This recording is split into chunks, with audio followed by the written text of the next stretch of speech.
तो आज की इस क्लास में हम जानेंगे कि भाज्य यानी कि अभाज्य संख्या क्या होती है, जिसे अंग्रेजी में क्या कहते हैं, प्राइम नंबर्स कहते हैं। और दूसरा क्या है, भाज्य संख्या है, जिसे अंग्रेजी में क्या कहते हैं, कंपोजिट यानी कि कंपोजिट नंबर्स कहते हैं। तो इन दोनों चीज़ों के बारे में जानेंगे आज के इस वीडियो में। लेकिन उससे पहले आपको बता दूं, जो आप एक क्लास देख रहे हैं, ये हमारा बेसिक मैथ का दूसरा क्लास है, यानी कि इसके प्ले लिस्ट में जाएंगे तो ये हमारा क्या है, दूसरा वीडियो है। तो इस तरह से हमारा हो गया। तो सबसे पहले जानते हैं अभाज्य संख्या क्या होती है। देखो, एक ऐसी संख्या जो कि स्वयं को छोड़कर किसी अन्य संख्या से विभाजित नहीं होती है, उसे क्या कहते हैं, अभाज्य संख्या कहते हैं। विभाजित, आप यहाँ पर एक शब्द सुनेंगे विभाजित। विभाजित इसका मतलब क्या होता है, भाग जाना, यानी कि डिवाइड करना। ऐसे समझो, डिवाइड करना। इसके जगह पर भाग भी बोल सकते हो। यानी कि एक ऐसी संख्या जो कि स्वयं को छोड़कर किसी अन्य संख्या से उसमें भाग नहीं जाता है, उसे क्या कहते हैं, अभाज्य संख्या कहते हैं। चलिए इसको समझाते हैं एग्जाम्पल से। जैसे हमारा क्या एग्जाम्पल है, जैसे मैंने क्या कहा, एक ऐसी संख्या जो कि स्वयं को छोड़कर, यानी कि तेरह को नहीं देखना है। यदि आपके पास कोई संख्या है, उस संख्या तो भाग तो जाएगा इसमें। अब 13 है तो 13 से तो इसमें भाग जाएगा ही।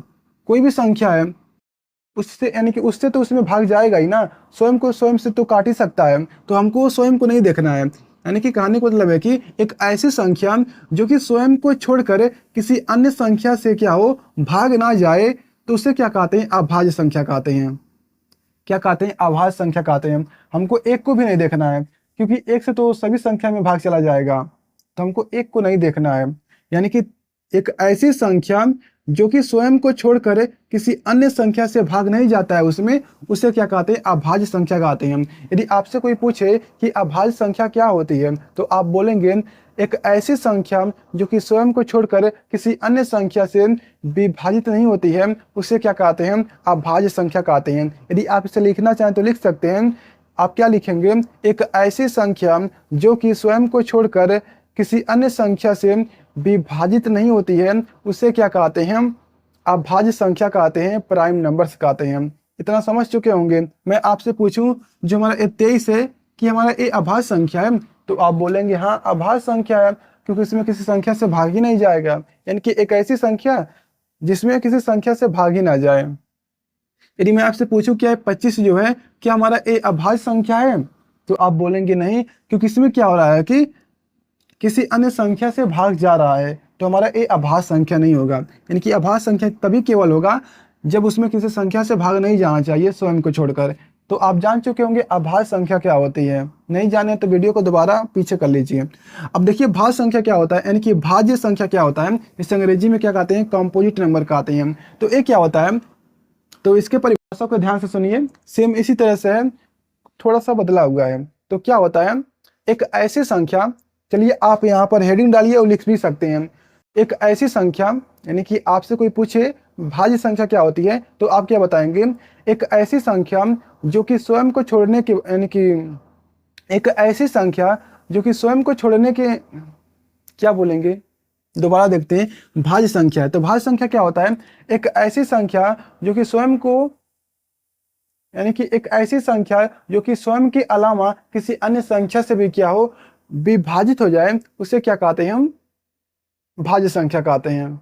क्या हो, एक ऐसी संख्या जो कि स्वयं के अलावा भी किसी संख्या से उसमें भाग चला जाए, उसे क्या कहते हैं, भाज्य संख्या कहते हैं। तो इस तरह से हमारा हो गया। जैसे मान लीजिए क्या है, ये हमारा क्या है, जैसे मैंने आपको बताया जो हमारा 25 है, ठीक है, जो हमारा 25 है, एग्जाम्पल में देखते हैं कि हमारा एक भाज्य संख्या है। तो आप देखेंगे हाँ भाज्य संख्या है, क्योंकि आप देख रहे हैं इसमें क्या हो रहा है, जो हमारा ये नंबर्स है स्वयं के छोड़ने के बाद, यानी कि 25 से नहीं देखेंगे, उसके अलावा भी संख्या, यानी कि 5 से क्या हो रहा है, डिवाइड हो रहा है। तो हमारा क्या हो जाएगा, ये भाज्य संख्या हो जाएगा। यानी कि जिस संख्या में किसी अन्य संख्या से भाग जाए स्वयं को छोड़ने के बाद, उसे क्या कहेंगे, भाज्य संख्या कहेंगे। जैसे मैं आपसे पूछूं जो 4 है, क्या हमारा ये भाज्य संख्या है, तो आप बोलेंगे हाँ हमारा क्या है, भाज्य संख्या है, क्योंकि इसमें क्या हो रहा है, 2 से भाग जा रहा है। यदि मैं आपसे पूछूं 39 जो हमारा है, ये क्या भाज्य संख्या है, तो आप बोलेंगे हाँ भाज्य संख्या है, क्योंकि आप देखेंगे इसमें 13 से भाग जा रहा है। तो हमारा क्या हो जाएगा, ये 39 भाज्य संख्या है। यानी कहने का मतलब ये है कि यदि किसी संख्या में किसी संख्या, यानी कि जिस संख्या में किसी संख्या से भाग जा रहा है, उसे भाज्य संख्या कहेंगे। यानी कि एक ऐसी संख्या जो स्वयं को छोड़ने के बाद भी किसी अन्य संख्या से भाग जा रहा है तो उसे क्या कहेंगे, भाज्य संख्या कहेंगे। ये आपको समझने के लिए हो गया। ये सब एग्जाम में पूछा नहीं जाता है, तो इसे आप जान सकते हैं इस तरह से। ऐसा नहीं कि इसका ठीक से ठीक यानी कि ठीक ठीक हम परिभाषा याद करें। जैसे मैं आपको बता रहा हूँ, यदि आपसे कोई पूछे कि भाज्य संख्या क्या होती है तो आप ऐसे बोल सकते हो कि एक ऐसी संख्या जो कि स्वयं को छोड़ने के बाद किसी अन्य संख्या से भाग चला जाता है जिस संख्या में, उसे क्या कहते हैं, भाज्य संख्या कहते हैं। यानी किसी भी परिभाषा को अपनी मर्जी से बनाइए। तो इस तरह से हमारा हो गया। भाज्य संख्या क्या होती है, अभाज्य संख्या क्या होती है आप जान चुके हैं। नहीं जाने तो आप वीडियो को दोबारा देखिए भी समझ जाएंगे। तो ये चीज़ें हमारे हो गए। अब देखो, अगर आपको कोई चीज़ नहीं अभी भी नहीं समझ में आ रहा है तो आप क्या करो, कमेंट में क्वेश्चन करो, मैं उसका आंसर दे दूंगा। तो इस तरह से हमारा हो गया भाज्य संख्या, अभाज्य संख्या। तो मिलते हैं अगली वीडियो में। चैनल सब्सक्राइब कर लीजिए और आपको वीडियो कैसा लगा कमेंट में जरूर बताइएगा।